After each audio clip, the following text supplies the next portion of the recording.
All right, welcome to Part-Time Paradise. I want to thank you guys for watching. We're the Robertson family, and we're a brand new RVer, Weekend Warriors. Now, the plan was to drive up to the beach by 3 o'clock, to set up camp and go fishing by 6, and hopefully, eat what we catch. Now, as you get to know us, you'll see that we do a lot of things on the fly, for better or for worse. I think that a lot of the RV life, you have to adapt to things that happen because there's so many things that can go wrong on your rig or that's unexpected that can happen. And I guess for some people that can be stressful, but the way that I choose to look at it is that it's an experience. And as a business owner, when you have things unexpected that come up, it's a chance to figure out how to solve problems. So the good, bad, and ugly are all memories that we can learn from and memories that we can share. So one of the biggest problems we had happened before we really even started the trip.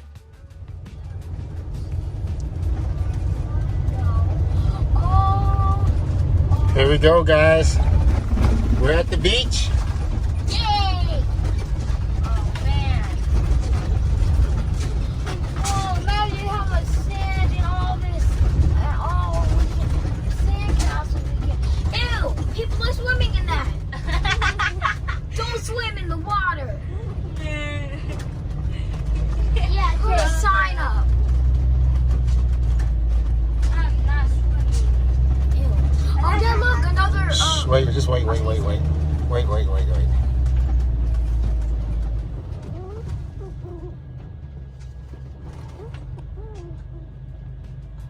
Now, right when the video cut, I realized I was stuck. And no, I wasn't slowing down in the video like you saw. That was the sand actually swallowing the rig. I was sinking all the way down to the axles. Now, in retrospect, I should have known better.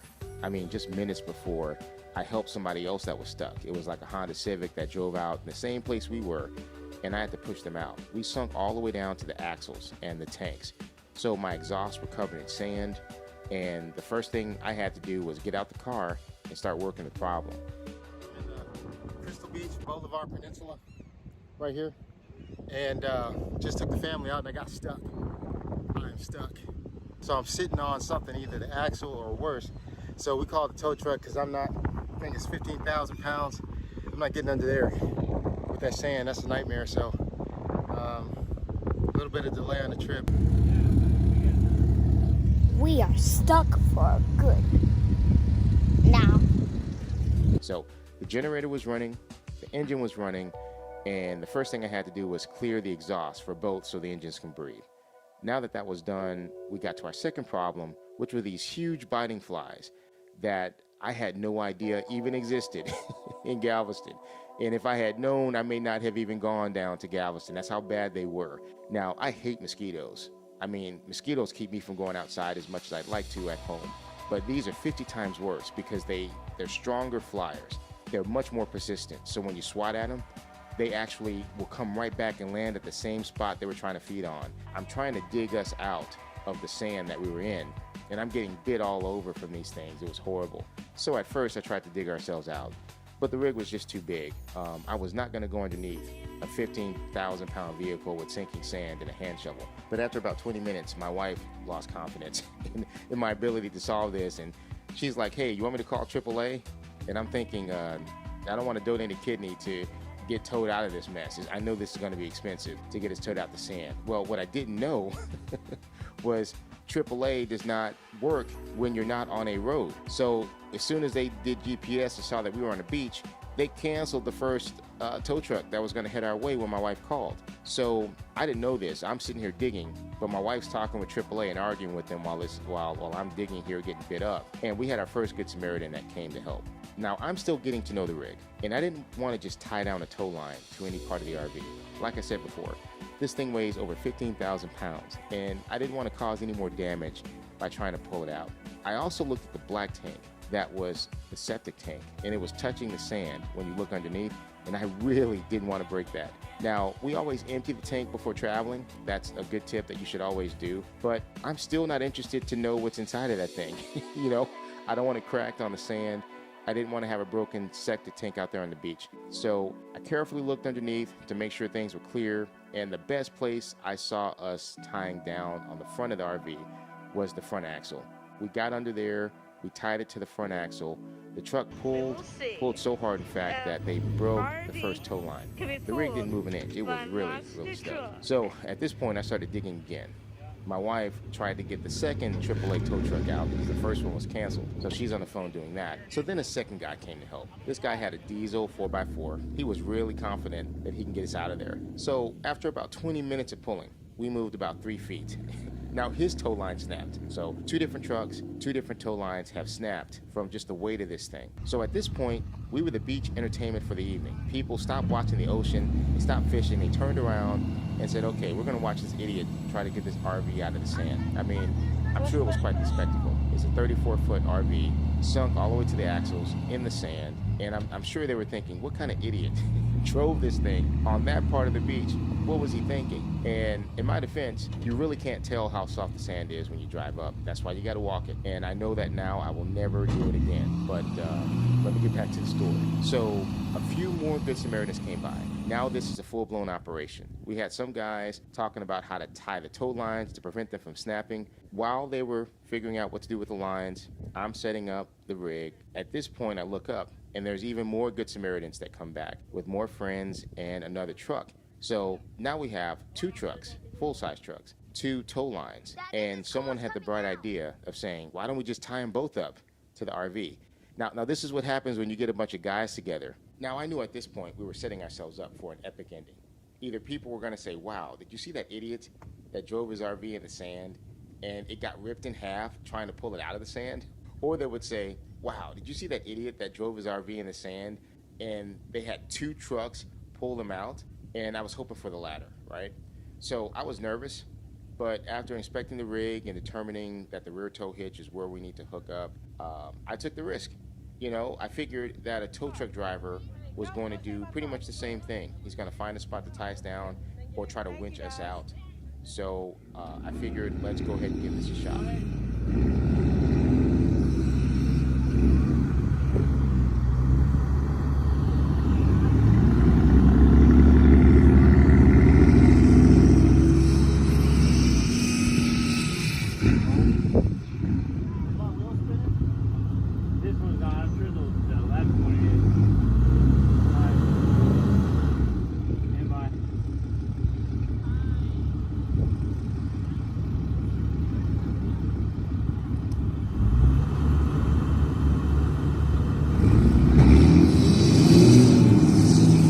Oh, snap.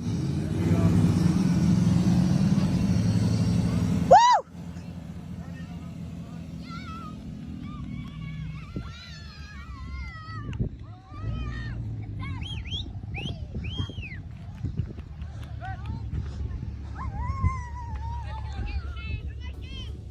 So with the kids watching on the beach, these 2 trucks tugged our rig out of the sand and onto safety.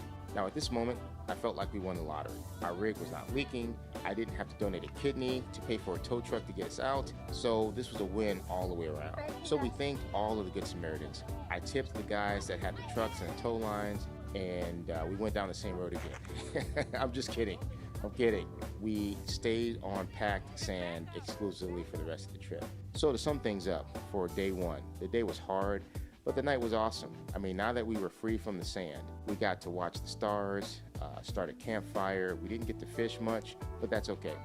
Now, day 2 was beautiful. I mean, we got to wake up to a beautiful sunrise. I love watching sunrises on the beach. It's just something about that. You get to really appreciate God's creation and see how masterful of an artist he is, looking at all the different colors of the sky and the sound of the waves. So we woke up to a beautiful sunrise, and people were already out fishing like at sunrise. My son caught his first saltwater fish. What is going on? Is this boy catching another fish? Is this boy catching another fish? Are you catching another fish? Is that a fish, James? Man, this boy out fishing me. Reel it in. Keep the rod up. Keep it up. Is this boy catching another fish? Keep reeling.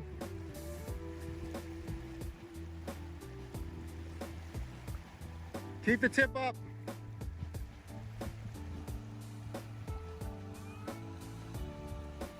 I ironically enough, it's salt water, but he caught a catfish. We thought it was a shark at first, but he caught a catfish there. He wanted to eat it immediately. He's like, oh, Mom, you can fry this up. So we noticed people were fishing deep off the coast. Now, I got to tell you about Galveston water. When I grew up and we went on field trips to Galveston, I was told, hey, don't touch the water. And that kind of stuck with me. I'm like, why not touch the water? Is it toxic? There's some toxic waste in there or something? And people just said, well, it's dirty. We don't know what's in there. And that really stuck with me. So my whole life, every time I went to Galveston, I would never get in the water. And I would see people swimming in there, and I think, y'all are crazy. I'm not going in there. I can't see what my feet are touching. This was a big change for me because people were fishing off the coast. They were out 100 yards and they were waist deep. So this was a very, very shallow part of the ocean. Now, some of the people we were hanging out with, the locals, like, what are you doing on the coast? You got to get out here a little bit. Come on. So they're kind of giving us some peer pressure to get out there. Now, I promised my mom that we wouldn't have the kids out in the ocean because my youngest can't swim yet. So we didn't want to take the chance with him. So they all had to stay on the coast. But we ventured out a little bit into the water. And this was huge for me because I'm barefoot, which I don't even walk outside barefoot. And I know some of you may judge me, but I'm not one of those barefoot outside people. Galveston water touched my feet for the first time. Oh, oh, I'm not used to this. And so on the beach, yeah, you walk on the sand, but when you're walking in Galveston and then you're walking on water that's not clear and you're barefoot, your mind starts playing tricks on you. Stuff starts touching your legs, and it may be bait fish, or it could be a starfish or a hermit crab. But then you're like, what if it's a jellyfish? Or what if I step on a stingray? And my mind just started playing tricks on me because I can't see my feet. I'm not made for this, man. I can't do this. But we just kept, we kept venturing out a little bit at a time. And I had a friend from church that came by that day and came fishing with us. And he just jumped right in. It's like, he's chin deep in the water, throwing his fishing line out. We got to venture out a pretty good ways. I pushed myself outside of my comfort zone, and I was happy about that. It really helped me to enjoy how beautiful it was out there. So waist deep was high enough to where if a shark was coming for me, I felt like I could see him, maybe body slam the shark and run for the shore.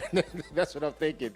I'm like, it's not too deep. If I go like chest high, I can't see what's going on. The shark can take me out. But if I'm waist high, if a shark big enough to take me out is coming for me, I can see him. So I was happy with that. And that's as far as I wanted to go. So me and my wife are waist high in the water. She catches a fish. I catch a fish. Everyone except for Reagan, who was building sandcastles all day, and Lucy, who was catching bait fish all day, and my little son Joshua. Poor thing, he's watching his fishing line. He got a couple of bites, but he wasn't setting the hook fast enough. So they didn't catch any fish this time around. But we all had a great time at Crystal Beach or the Boulevard Peninsula. I'm so thankful to the people here. It's encouraging to see that when you need help, that there are people here that will take the time and work with you. We had maybe 10 people stop and help for hours to solve our problem, and they didn't want any money. I had to make them take a tip. They really made this trip enjoyable. So all in all, this was truly a heck of a trip. So many memories, so many great experiences. We got to make some awesome new friends. My daughters really connected with the family next door to us, and now they're pen pals, so they're going to be keeping in touch. I'm just extremely thankful for the opportunity, and I'm looking forward to our next adventure. So thank you for sharing this adventure with us. So thank you again for listening, and we look forward to talking to you soon. Take care.